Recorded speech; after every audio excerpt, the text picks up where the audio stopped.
Bonjour. La Côte d'Ivoire risque de sombrer encore dans le chaos si Alassane Ouattara continue à militariser les villes pour empêcher la marche pacifique qui est appelée par Tidiane Thiam et Laurent Gbagbo, tous de recaler pour la course à la présidentielle. Sur le tableau, c'est le quatrième mandat de Ouattara, président sortant, qui inquiète. La CEDEAO, qui devait prendre parole en tant que institution régionale, semble muette et cela veut justifier la sortie de l'AES de ce bloc régional-là qui ne répercute que les instructions de Paris. Dans ce numéro, nous voulons comprendre pourquoi cette répression et le verrouillage politique inquiètent et ce que cela révèle du fantôme de 2010 et ce que ça plane sur l'économie qui est aujourd'hui admirée par plusieurs autres pays africains qui est sur le risque d'être détruit. Mais au-delà des frontières ivoiriennes, c'est toute la démocratie africaine qui vacille parce que pas plus loin qu'au Cameroun, il y a des mêmes problèmes avec un président qui a écarté son concurrent principal et qui est en train d'envoyer les menaces à certains leaders qui se sont bien manifestés ou bien qui ont bien mobilisé pendant la période de campagne. Et quelles seront donc les conséquences économiques et sociales pour le pays moteur de cette activité en Afrique de l'Ouest? Dans cette vidéo, nous allons donc décrypter les enjeux, les manœuvres et les risques de cette explosion. Si c'est votre première, je vous invite à liker, partager, c'est votre façon à vous de distiller l'information sur l'Afrique que nous aimons et que nous la voulons souveraine. Alors, pour comprendre la crise électorale ivoirienne, il faut d'abord saisir ce qu'elle représente. C'est un affrontement entre le pouvoir et la légitimité, entre la continuité autoritaire et l'exigence démocratique. Le président Alassane Ouattara, arrivé au pouvoir en 2011 après une guerre post-électorale sanglante, veut aujourd'hui s'assurer un quatrième mandat. Officiellement, la Constitution ne lui permet pas, mais politiquement, cette décision fracture la société ivoirienne. Pour l'opposition, ce n'est pas une simple élection, c'est une confiscation du pouvoir, un déni du principe fondamental de l'alternance démocratique. La tension est d'autant plus forte que des figures historiques comme Laurent Gbagbo, ancien président, et Tidiane Thiam, l'un des rares candidats capables de rassembler au-delà des clivages, ont été écartés du processus électoral. Dès lors, le scrutin du 25 octobre ressemble davantage à une mise en scène électorale qu'à une véritable compétition démocratique. Dans les rues d'Abidjan et des grandes villes du pays, les forces de l'ordre sont déployées en nombre. Des blindés stationnent au carrefour stratégique, les points de contrôle se multiplient. Officiellement, le gouvernement parle de prévention des troubles à l'ordre public, mais dans les faits, c'est une militarisation préventive du territoire, une démonstration de force destinée à dissuader toute contestation. Cette stratégie de la peur vise à imposer le silence, à faire comprendre que la rue n'a plus voix au chapitre.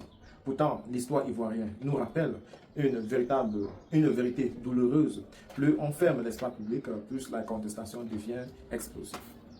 En 2010, le pays avait déjà sombré dans la violence après une contestation. Aujourd'hui, les mêmes ingrédients sont réunis, un pouvoir jugé illégitime, une opposition frustrée et une population divisée. Sur le plan sécuritaire, cette militarisation peut se retourner contre le régime lui-même. Car lorsqu'un État transforme ses forces armées en outils de maintien du pouvoir, il affaiblit le lien de confiance entre l'armée et le peuple. Le moindre incident, la moindre bavure pourrait réallumer la flamme d'une colère populaire longtemps contenue. Socialement, la fracture s'approfondit. La jeunesse ivoirienne, qui n'a connu que la crise, la pauvreté et les désillusions politiques, regarde ce nouveau scrutin avec méfiance. Beaucoup ne croient plus à la démocratie. Ils voient un système verrouillé où les élites se succèdent, mais où rien ne change pour eux. Dans ce contexte, l'appel à la mobilisation peut rapidement basculer vers les confrontations.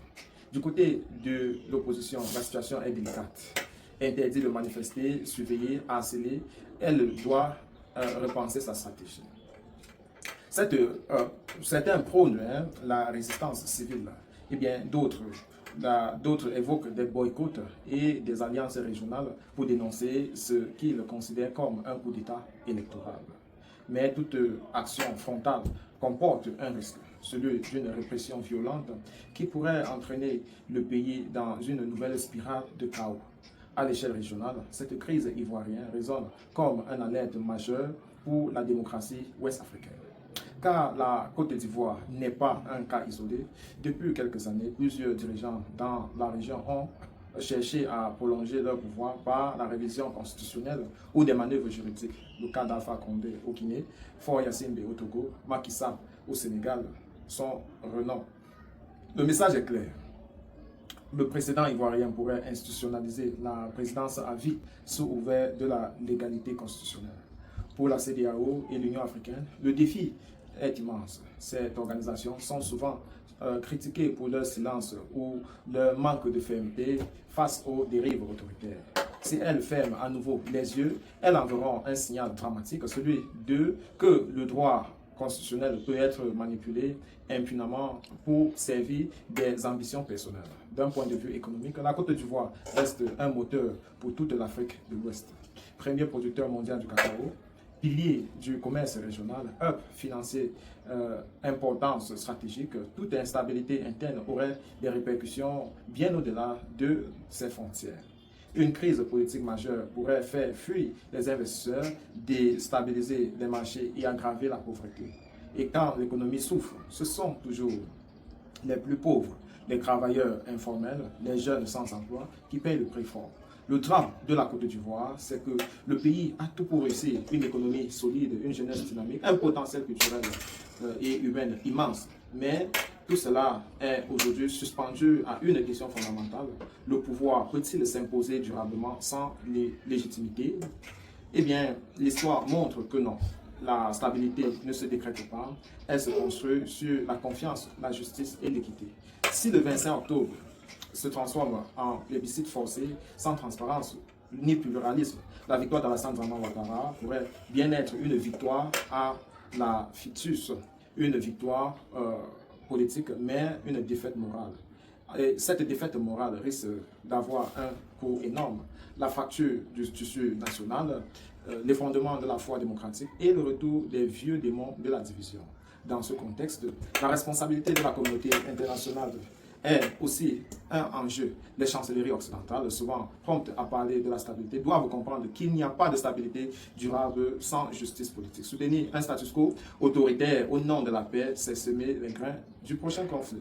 L'avenir de la Côte d'Ivoire dépend donc d'un équilibre fragile entre fermeté et ouverture, entre la force de l'État et la liberté des citoyens, entre le pouvoir d'un homme et la volonté d'un peuple. Et c'est dans cet équilibre que se jouera peut-être le destin démocratique de l'Afrique de l'Ouest. Alors, pour conclure cette analyse, on va dire que pour que la Côte d'Ivoire se trouve à un tournant décisif de son histoire, le 25 octobre prochain ne sera pas seulement le jour d'élection, ce sera un test de maturité démocratique pour tout un peuple et un miroir tendu à l'Afrique de l'Ouest.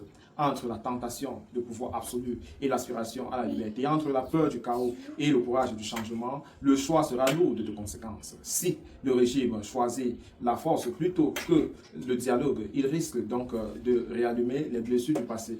Mais si le peuple choisit la dignité et la vigilance, alors peut-être s'ouvrira une nouvelle page pour la Côte d'Ivoire, celle d'une nation réconciliée avec elle-même. Car au fond, la vraie question n'est pas seulement qui gagnera l'élection, la vraie question c'est la démocratie ivoirienne suivra-t-elle à cette épreuve? Restez attentifs, partagez et continuez à veiller ensemble sur l'avenir de l'Afrique. À très bientôt.